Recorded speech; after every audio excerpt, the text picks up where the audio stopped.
Last video में हम आपके साथ डिस्कस कर रहे थे टर्म्स रिलेटेड टू मशीन। इसमें हमने आपको 4 टर्म बता दिए थे, एक लोड, एक एफर्ट, एक मैकेनिकल एडवांटेज और चौथा वेलोसिटी रेशियो। अब इस वीडियो की स्टार्ट करेंगे हम आपको अगले टेक्निकल टर्म से, जो है कि आपका वर्क इनपुट। क्या है भाई? Work input. वर्क इनपुट क्या है? Work input. वर्क इनपुट को काली कलम से डिफाइन कर देते हैं। वर्क इनपुट क्या है? The work done on the machine by the effort. The work done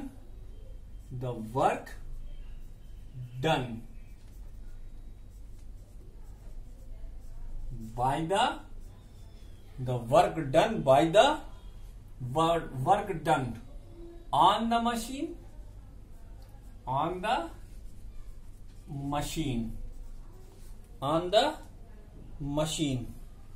by the effort is called work input, work input. इसे आप वर्क इनपुट कहेंगे, यानी WIN पुट। ये WIN पुट है। तो इसका मतलब ये हुआ that is work input, work done by the effort. ये क्या होता है? Work input. ये क्या होगा? Work done by the effort. Effort के द्वारा किया जाने वाला कार्य, work done by the effort. उसी तरीके से अगला है वर्क आउटपुट। क्या है? Work output. वर्क आउटपुट क्या है भाई? अच्छा, work output the work done. ये क्या होगा भाई? वर्क आउटपुट क्या है? The work done by the machine on the load. The work done by the machine on the load. The work done by the machine on the load. The work done by the machine on the load is called work output.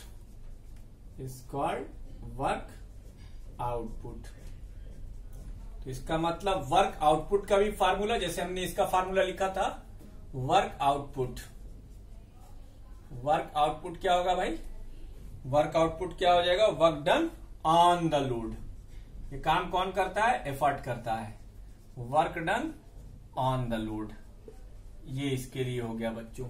ये 5 और 6 number के technical term हो गए। 7वां term है efficiency. जैसे आप में से कुछ लोग बहुत जल्दी जल्दी काम करते होंगे और परफेक्टली करते होंगे, तो उनकी तो अब इसको अगर हम फिजिक्स की लैंग्वेज में कहें तो इफिशियंसी उनकी ज्यादा है, यानी वो अच्छा काम करते हैं और जल्दी जल्दी करते हैं, तो वो इफिशियंसी कहलाती है। तो इफिशियंसी की लिटरल मीनिंग यही होती है कि आप किसी काम को परफॉर्म करने में कितने ज्यादा सक्षम हैं और कितने ज्यादा एक्यूरेट हैं। How much capable of doing your work and how smoothly you have done the work. ये इफिशियंसी की लिटरल डेफिनेशन हो गई। अब आपकी बुक या कहीं भी आप इफिशियंसी की डेफिनेशन अगर देखेंगे तो वो यही निकल कर आती है कि भाई आपने क्या इनपुट दिया और क्या आपको आउटपुट मिला। तो आउटपुट और इनपुट के रेशियो को हम इफिशियंसी कहते हैं। What is efficiency? Efficiency of a machine. Efficiency, ये लास्ट टेक्निकल टर्म है, इफिशियंसी। इफिशियंसी क्या होती है बेटा? Efficiency of a machine. Black pen का यूज कर लेते हैं अब। ब्लैक पेन का यूज कर लेते हैं आप। इफिशियंसी की डेफिनेशन होगी क्या? It is the ratio of, it is the ratio of, it is the ratio of the work done, it is the ratio of the work done, it is the ratio of the work done on the load, on the load by the machine, work done on the load by the machine, by the machine to the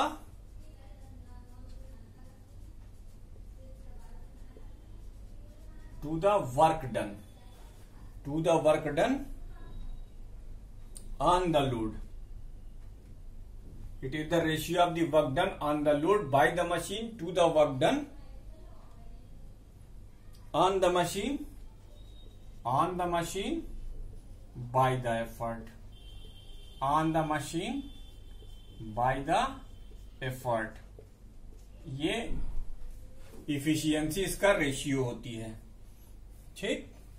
तो efficiency का formula क्या बनेगा?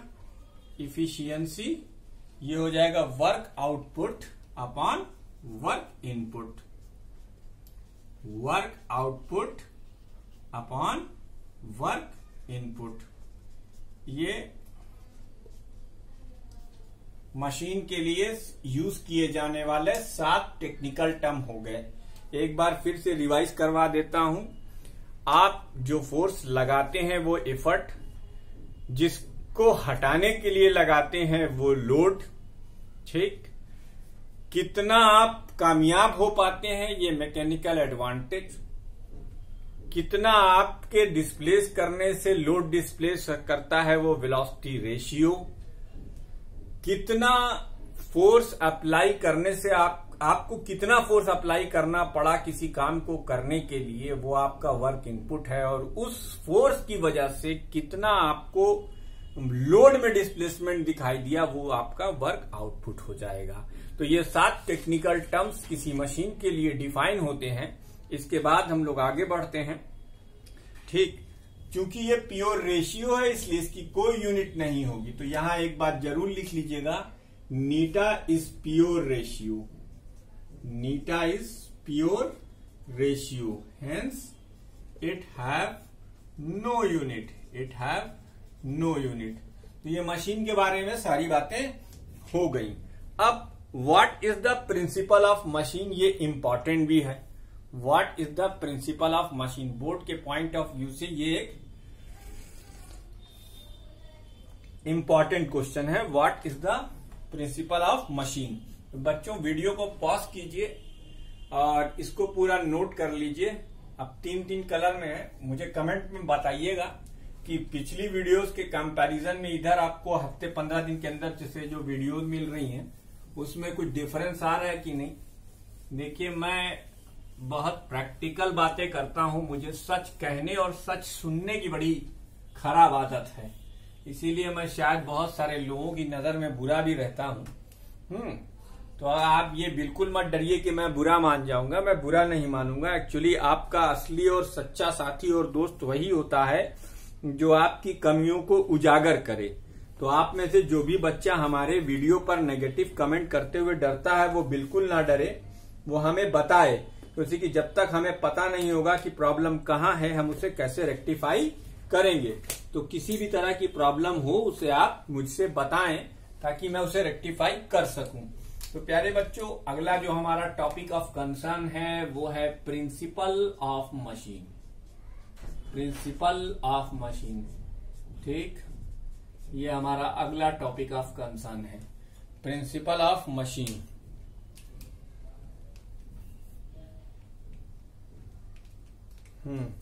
आइए पहले हम इसमें 2 technical term define करते हैं। प्रिंसिपल ऑफ मशीन को पूरा समझने के लिए हम 2 टेक्निकल टर्म पहले डिफाइन करेंगे। जरा कैमरे का एंगल सेट कर दें। देवियों और सज्जनों, मेरी बात को ध्यान से सुनो। टेक्निकल टर्म पहला, एफर्ट पॉइंट। एफर्ट पॉइंट क्या होता है? Principle of machine, the point eight विच, देखो हम अलग अलग करके लिख देते हैं। प्रिंसिपल ऑफ मशीन में पहली चीज जो तुम्हें समझनी है वो ये, the point eight which, the point eight which energy is supplied, the point at which energy is supplied, the point at which energy is supplied, the point at which energy is supplied to a machine, to a machine by, to a machine by applying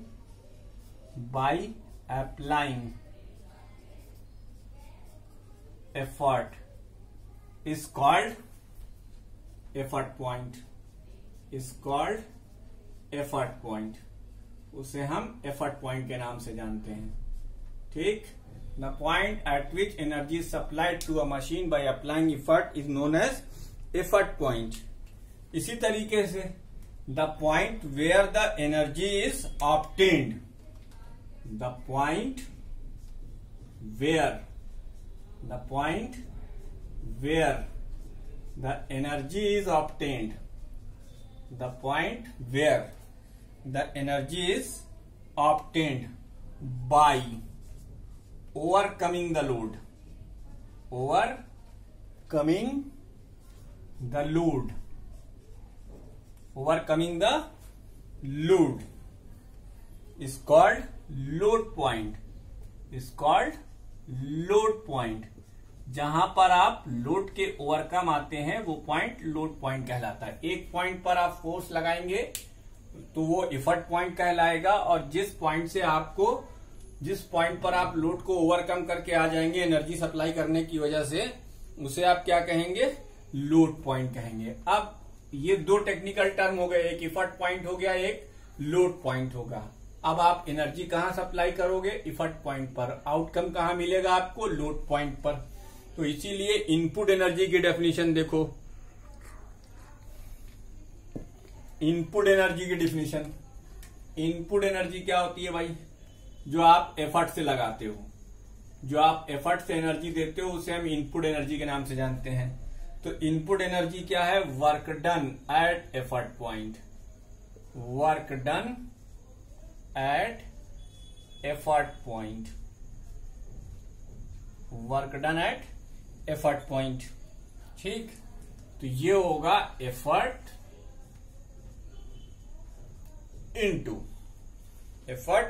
displacement, effort into displacement of the point of effort. Effort यानी force. अब देखो ये work done का formula लिखा है लेकिन जरा style में। एफर्ट एक फोर्स होता है और ये डिस्प्लेसमेंट है, displacement of the point of effort, point of effort, effort into displacement of point of effort. उसी से लेते आएंगे। हाँ, तो displacement of point of effort, और उसी तरीके से बेटा एक और टर्म डिफाइन करना है हमको, आउटपुट एनर्जी। क्या डिफाइन करना है हमको, आउटपुट एनर्जी। आउटपुट एनर्जी क्या होती है बेटा, work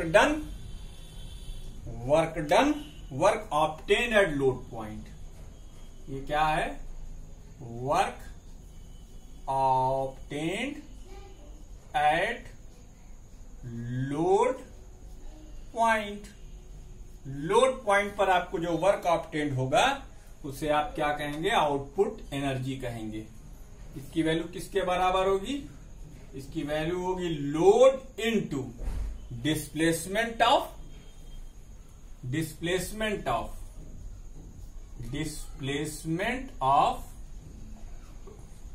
point of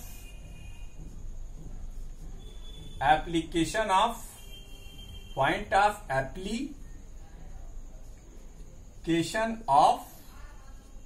application of load, displacement of point of application of load. ठीक, तो एक आइडियल मशीन के लिए, इसे लाल कलम से लिख देता हूं, फॉर एन आइडियल मशीन, किसी आइडियल मशीन के लिए input energy is equal to output energy. Input energy is equal to output energy. Input energy is equal to output energy. ये आइडियल मशीन के लिए हो गया, फॉर एन आइडियल मशीन। ठीक है। अ machine can not be 100% efficient, इसीलिए किसी के लिए भी ये सत्य नहीं होता, लेकिन फिलहाल मैंने यहाँ पे आइडियल का वर्ड लिखकर सारा झगड़ा खत्म कर दिया है। आइए अब हम लोग एक और इम्पॉर्टेंट टर्म्स करने जा रहे। वो टर्म्स है relationship between efficiency, mechanical advantage and velocity ratio. Video को पॉज कीजिए, इसे भी नोट कीजिए। ये प्रिंसिपल ऑफ मशीन है कि एक आइडियल मशीन के लिए इनपुट एनर्जी और आउटपुट एनर्जी बराबर होती है। इनपुट एनर्जी और आउटपुट एनर्जी क्या होती है आपको पता है। लोड पॉइंट और एफर्ट पॉइंट क्या होता है आपको पता है। एफर्ट और लोड के बारे में भी अब आप जान चुके हैं। तो अब हम एक रिलेशन डिराइव करने जा रहे हैं। देखिए डेरिवेशन आपके यहाँ इंपॉर्टेंट नहीं है, लेकिन इस डेरिवेशन से आपके न्यूमेरिकल्स लगते हैं, इसलिए हमें डिराइव करना चाहिए। क्या रिलेशनशिप बिटवीन इफिशियंसी यानी नीटा, मैकेनिकल एडवांटेज यानी MA, relationship between efficiency that is neta, mechanical advantage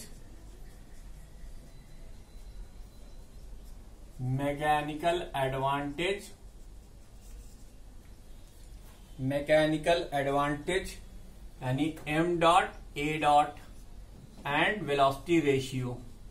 इन तीनों के बीच में क्या रिलेशन होता है एक मशीन के लिए? Velocity ratio v dot r dot.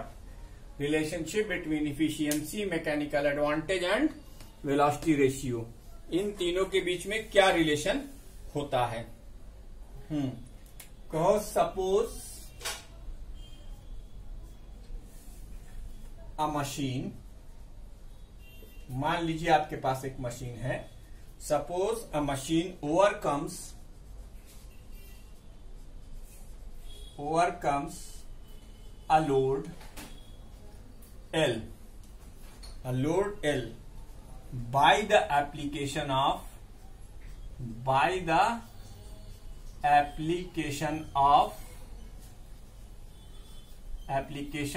an effort E।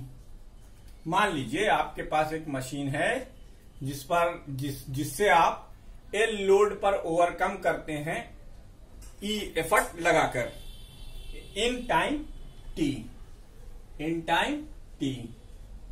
आपको टाइम भी दे दिया गया।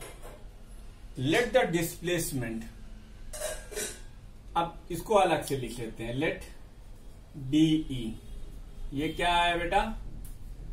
Displacement of effort, and DL displacement of load. ठीक, अच्छा। तो इनपुट एनर्जी हमने आपको सिखाया था, यानी वर्क इनपुट क्या होगा भाई? वर्क इनपुट होगा effort into displacement of point of application of effort, displacement of point of application of effort, point of application of effort। ये देखिए साहब, इसका मतलब E इंटू DE। ठीक, उसी तरीके से आप लिखिए वर्क आउटपुट